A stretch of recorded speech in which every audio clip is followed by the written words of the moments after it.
Hi everyone, welcome back to my channel, and I'm going to be reading another story out of this book, and this one is called The Hook. And here's a little picture for you guys to see.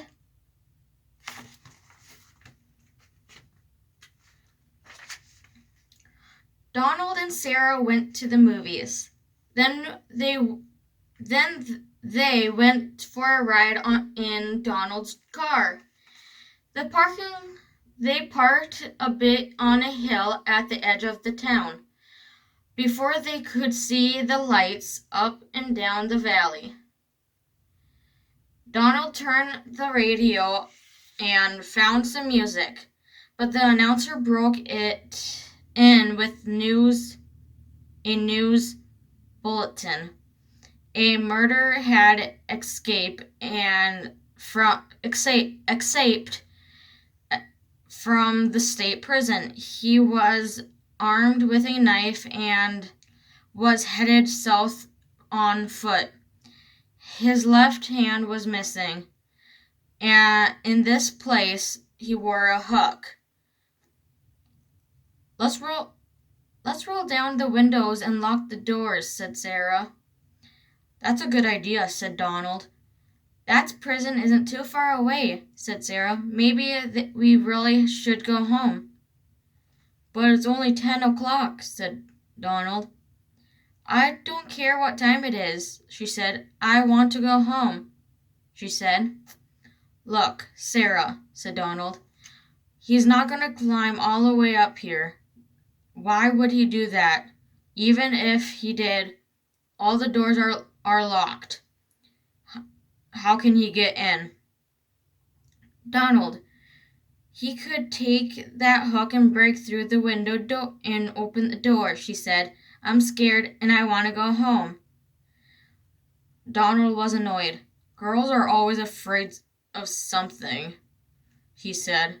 He started the car. Sarah thought he heard something or someone or something scratching on the door. Did you hear that? She asked as they roared away. It sounded like someone was trying to get in. Oh, sure, said Donald. As soon as they got to her house, would you like to come in and have some cocoa? She asked. No, I've got to go home. He went around the other side of his car and let her out. Hanging on the door handle was a hook. Oof. Let me know what you would do in that situation if you are on a date of some kind. That was pretty scary, like I say, like in every other couple's videos and some stories, but I'm going to be reading another one, and it's called The White Satin Evening Gown. And here is a picture if you guys were interested.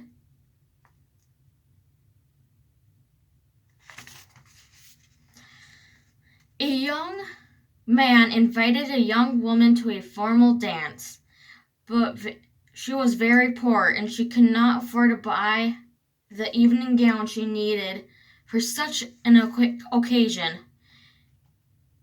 Maybe you can rent a dress, said her mother, so she went to a pawn shop not far away she lived.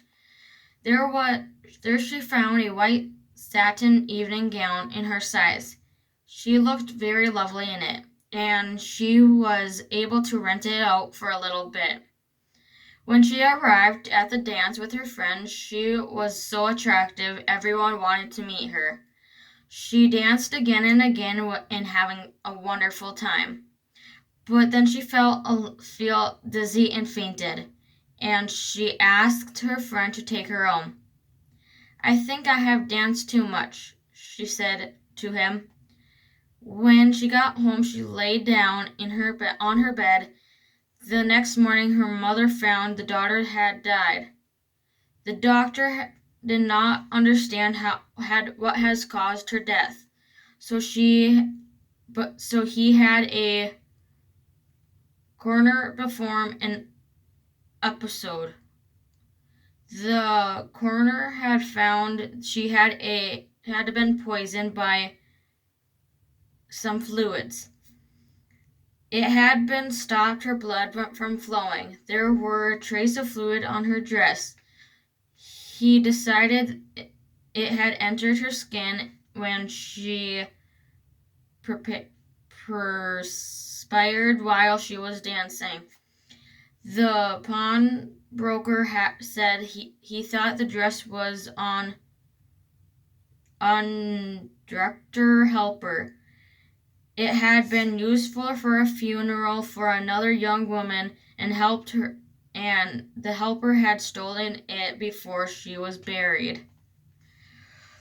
Ooh, that was intense. A lot. I'm going to be reading one more, and it's called High Beams. And there's a little picture. The girl was driving the old blue Saturn. Was her senior year in high school. She lived on a farm and about 8 miles away, and she used the car to drive back and forth. She had driven into town that night to see a basketball game. Now she was on her way home. She pulled away from the school and noticed a red pickup truck followed her in the parking lot. A few minutes later, the truck was still behind her. I guess we're going in the same direction, she thought. She began to watch the truck in her mirror. When she changed the speed, the trucker changed the speed. When she passed the car, so did he. He turned his high beams, flooding the car with light. He left them on almost for a minute. He probably wants to pass me, she thought. She was becoming uneasy.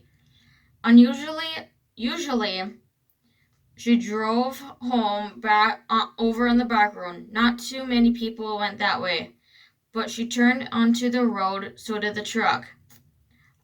I've got to get away from this truck, she thought, and she began to drive faster. Then he had his high beams on once again. After a minute, he turned them off. Then he turned them on again and off. She drove even faster, but the truck stayed right behind her. Then he turned his high beams on again. Once more, her car was blazing with lights.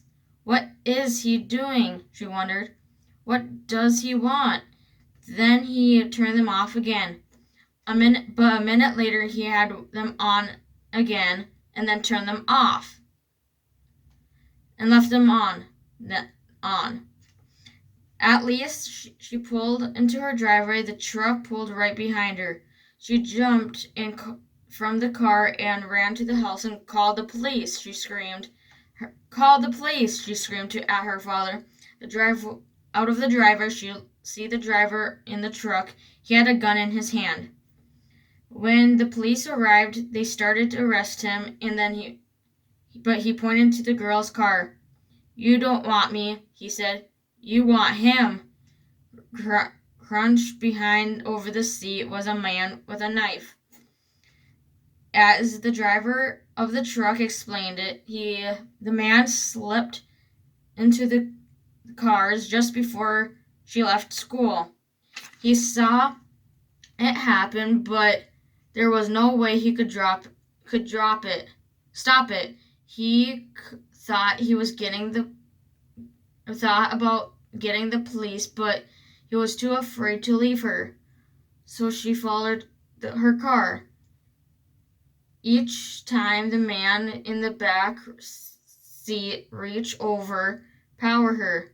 The driver of the truck turned his high beams, and the man dropped down, afraid that someone might see him.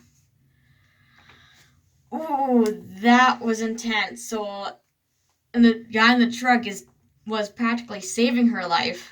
Oof. That was intense. That was really intense. Oofta. Tell me what you guys' thoughts on these stories, and if you guys like these stories, please let me know by liking, subscribing, and sharing. And if you're able to, please comment below, and I will see you tomorrow in the next video. Bye!